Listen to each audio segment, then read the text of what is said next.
This is MichMash, a weekly conversation where we try to unjumble an important and sometimes under-the-radar statewide story that affects you. I'm Cheyna Roth.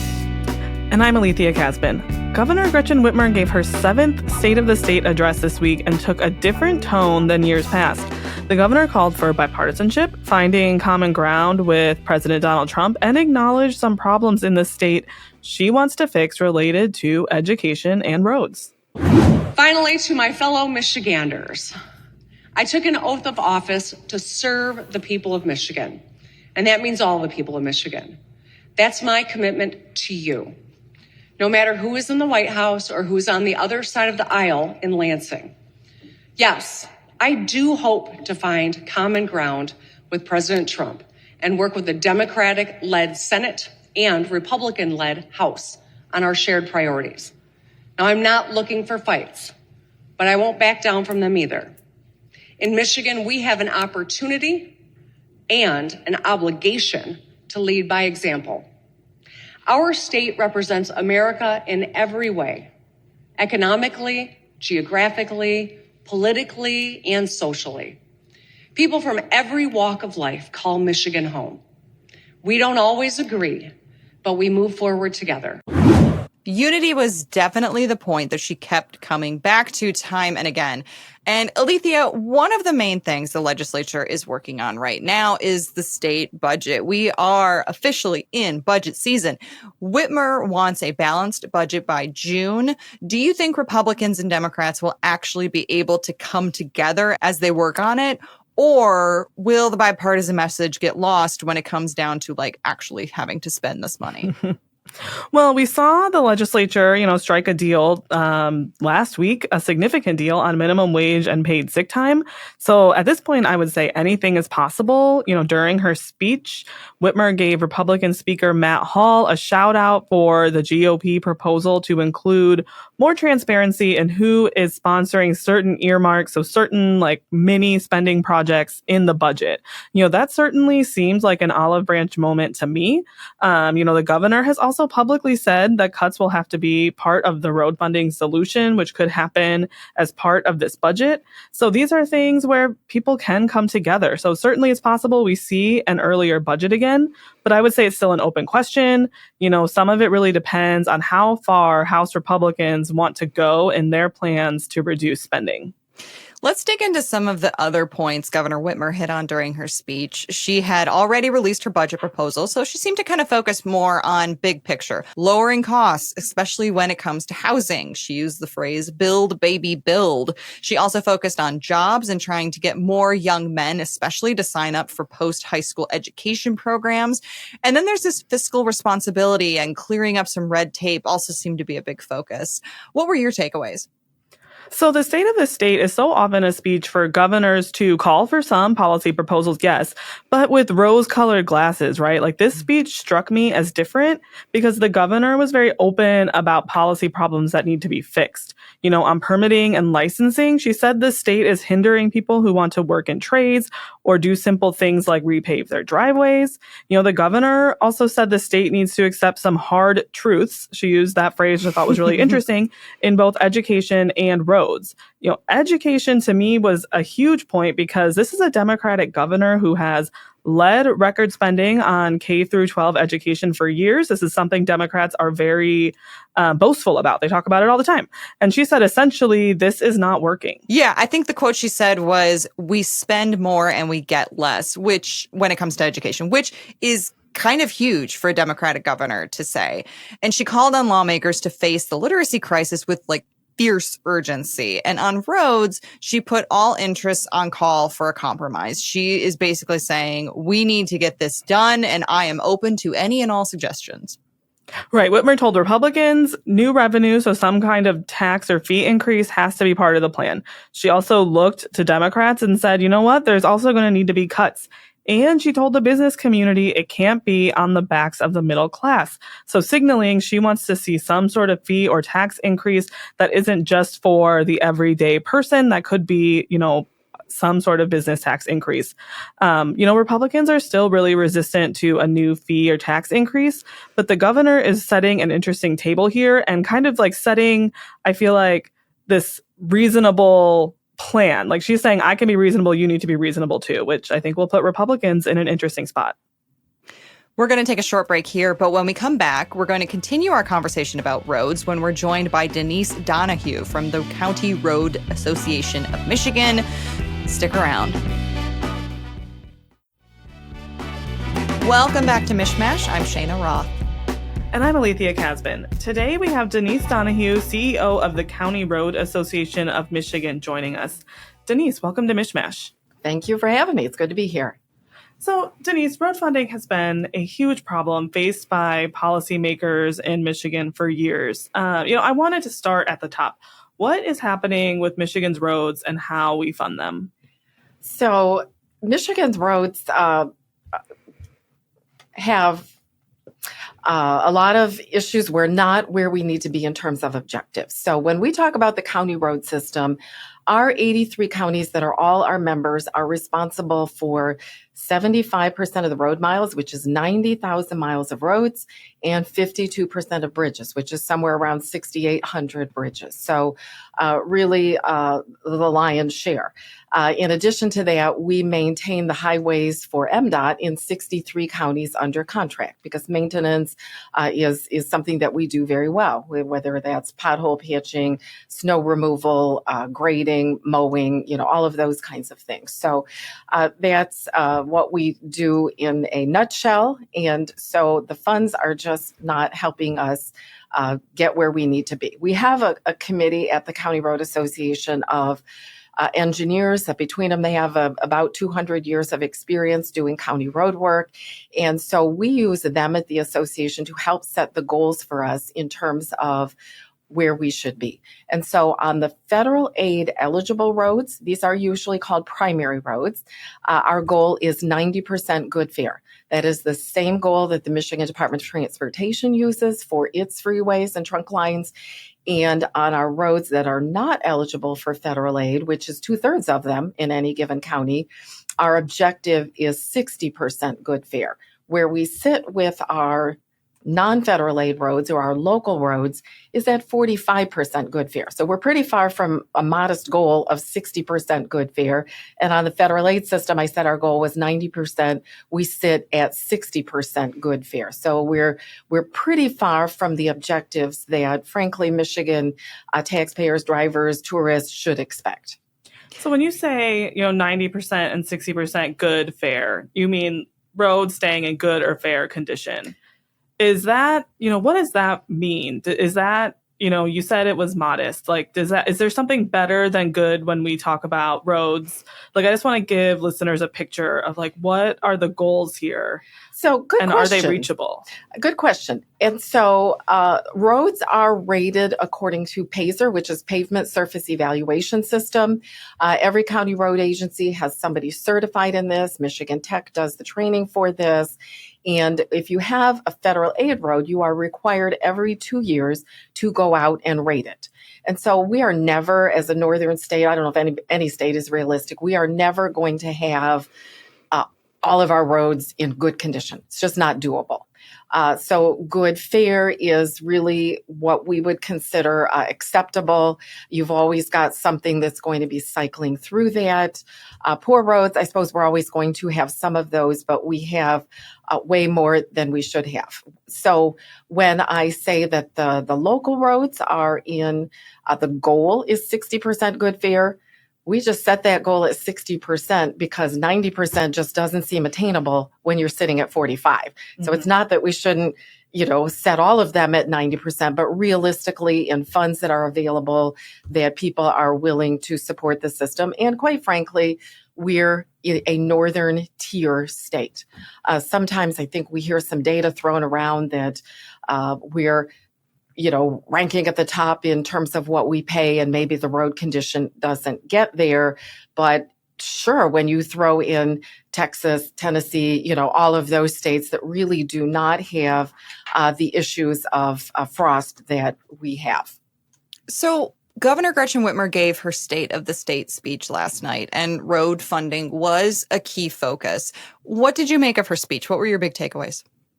Oh, I think that we're pleased that roads were mentioned. I think roads have really been front and center probably beginning since late last legislative session, when everybody thought maybe we'll get something done in lame duck. And of course, that didn't happen. But it really has been top of the list in terms of things being talked about in Lansing since that time. So I think that's very encouraging to our members. Governor certainly talked about, kind of gave a mini state of the state, I guess, at the Detroit Auto Show, talking about the road ahead. That was very encouraging. The speakers had, a couple of mentions, news conferences about it. Governor, again, put out her budget. There's a little bit in the budget and her news release, I think, the week after that. So to have yet more focus on it in the state of the state is good. I thought it was a very helpful tone, I guess, to talk about, everybody on each side of the aisle is going to have to think about something from, as she said, my Democratic friends, we're going to have to think about cuts. My Republican friends, we're going to have to think about new revenue. And that's the truth. There needs to be certainly more negotiation. Yeah, I was gonna bring that up right now. What she said about Democrats, you need to think about cuts. Republicans, you need to think about new revenue. Businesses, we can't do this on, the backs of the middle class. She seemed, to really be carrying the message though, that new revenue is needed. Do you think, the Republicans can be willing to change their tune on that? I do not claim to know the answer to that, but I will say what has our members and our board, in fact, very encouraged is when the two plans are out there, the speaker's kind of second plan that came out a few weeks ago, what the governor's talking about, they're really in the same neighborhood in terms of $3.1 billion. The figure that the road builders and ourselves have been using, and our friends at Michigan Municipal League, we've all been using the $3.8 billion need figure. Our own data is embedded in that. And so that we are talking about something substantial in that neighborhood, I think is huge. And to me, suggests that we will get to a compromise, a deal. I think the other thing that's really significant is both the speaker's plan and the governor are talking about removing the sales tax from gas and replacing it with gas tax, which would then be constitutionally protected. That is something our counties are very, very interested because we plan, years in advance. But Michigan is one of only 6 states right now that have sales tax on gas. And, you look over and over at TV interviews, man on the street type of interviews, people think that everything they're paying at the pump goes to roads. But when you have 6% sales tax, of course, that's not 6 cents, that's 6% on gas that's $3.10. I mean, that's 19 cents a gallon that we're paying at the pump that does not go to roads. And so I think there's more transparency in saying what you pay at the pump is going to roads. That sales tax is going to some very good places, right? It is going to schools. It is going to local revenue sharing, police, fire, with our friends at the townships and the counties and the cities and villages. And so it's going good places. And so I think it's also very encouraging that both plans that are out there are talking about a specific replacement for the revenue that's going to schools. I think that has been a big obstacle, barrier that really people haven't been specific about in other conversations about removing that sales tax. So I think that's a plus that both the plans that are out there are recognizing that there needs to be some replacement for school revenue. As far as the local revenue sharing, I think the governor has mentioned, maybe the corporate income tax or, different things like that. And so that's where, certainly the legislature and the governor's branch need to get together and negotiate that. I don't have a crystal ball to see where that will go, but very encouraging that on some of the bigger points, there seems to be a lot of synergy. You talked about replacing the sales tax that we pay on fuel with a revenue neutral gas tax. So all of that would go toward roads. If we do that and we have, some modest cuts, we could get to 1.5 to 2 billion, like pretty easily. Like you said, both plans kind of agree on those two pieces. Would that reverse the trajectory that our roads are on? Would 1.5 to 2 billion be enough? Or is this 3 billion plus figure, really what we need to do if we want to make a change? I would certainly say every little bit of funding helps, but I think to make the bold step that we are actually going to move in the direction to solve this instead of, I think, subjecting the public to, 1,000 cuts. Let us do the real fix. Many questions remain. How much of that would be targeted to the county, to the local road system? How long would it take to phase that in? The 2015 package didn't start basically until February of 2017, 5 years to phase that in. And so, lots of questions I think remain in terms of how that would be rolled out. But certainly, I think we need to aim at that 3 billion, above the $3 billion mark so that we can begin. I mean, our folks are public servants. They really are interested in being responsive to their communities, whether it's business, tourists, people who live there, in making the roads something that we can be proud of, that don't cost us actually perhaps more in terms of the fixes, the bent rims and busted rims and broken tires and all that kind of stuff. I got my little app here. We are, as you can see from the color coding, we're entering into pothole season. Those are the seasonal weight restrictions that are going into effect. Of course, we're experiencing the 40-degree, almost 50-degree temperatures this week. And so hold on, buckle up. Here we go to pothole season. And it's a great time to have this conversation. When we do talk about road funding, there's state roads and local roads. Do you think local roads are getting enough funding, or are we putting too much of the sort of limited resources towards those state roads? I don't think that our local and county roads, again, I'm talking, when we say local, I assume we're meaning primary and the non-federal aid eligible, the local Yes. roads. I assume that's all in that lowercase local bucket instead of the engineer's local bucket. And so I don't think we are. We do every 2 years, we do our own county road investment plan. So we hire an engineer outside, civil engineer outside of our membership. We've used 2 different ones to develop these things since 2019. And what the 2023 survey that we rolled out talked about, we have a $2.4 billion gap just to maintain what we have. This is not adding roads. This is not taking gravel roads and paving them, into asphalt or anything else. This is to maintain the system that we have in Michigan, the 90,000 miles. Counties are $2.4 billion short every year. We're in the process of doing the 2025 County Road Investment Plan right now, but we look at 6 categories. We look at bridges, federal aid roads, non-federal aid eligible roads, equipment, buildings, and maintenance, which is the snow removal and all of those kinds of things. The need is growing the fastest in the roads that are not eligible for federal aid. We've seen the last Infrastructure Investment and Jobs Act, the IJA, the standard 5-year transportation package coming out of Washington, was up 20% about 4 years ago. That at the end of the 5 years, the typical county will see a 20% increase in federal aid. That's why we're seeing those PASER ratings on the federal aid roads be so much better, is this infusion of federal aid that keeps coming in. On your non-federal aid roads, our largest source of funding is the Michigan Transportation Fund. The second largest source of funding that often doesn't get recognized is our townships reaching into their general funds or their different millages that they take the energy to pass. And that is our second largest source of funding. Federal aid is the third largest source of funding.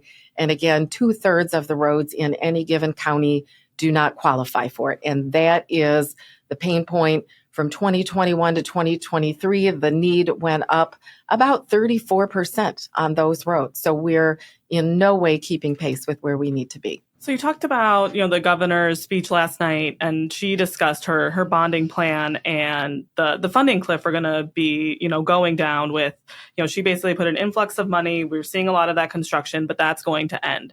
So in that, context, how crucial is it that this is the year that lawmakers, policymakers come up with an agreement and do something long-term on road funding? I absolutely think it's the year, primarily because everybody's willing to talk about it. I have to say, as regards the bonding, $0 of that went to county roads. Again, we have MDOT has, God bless them, has 8% of the system. Those roads are very important. Most of us drive every system every day. I started out on my city road today. I got on a primary road. I got on a trunk line. I came to downtown. I got on a City of Lansing road. So each of us drive every part of the system, if not every day, certainly every week. And so it all matters. For us, we talk about a rising tide of funding lifts all boats, municipalities, counties, and the State Department of Transportation. So for us, it's been critical that we find new road funding for quite a while, not just this end of the bonding, because we really don't, it's immaterial to us. I will say another thing that people have to be aware of is we are selling, so I said state funding is the number one source of funding for county roads. We are selling right now in Michigan, I think these are Senate Fiscal Agency figures, fewer gallons of gas in Michigan than any time in the last 25 years. With the exception of 2020 when everybody stayed at home, right? So we're selling fewer gallons of gas. A gasoline tax is 40% of what the state contributes to roads. So that is a declining revenue source. Every one of us, every car we buy, whether it's a used car or a new car, is just getting a couple or more miles per the gallon. And we don't look in our wallet on Friday and say, boy, look at all the money I have left. Because it's just escaping our notice. And yet it's, when you aggregate it all together, it's having a tremendous impact on the state transportation fund that is coming to roads. In fact, over 25 years, the gas sales are down 10%. And that's, one of the biggest chunks of the MTF. Denise, thank you so much for joining us here today on MichMash. Thanks for having me.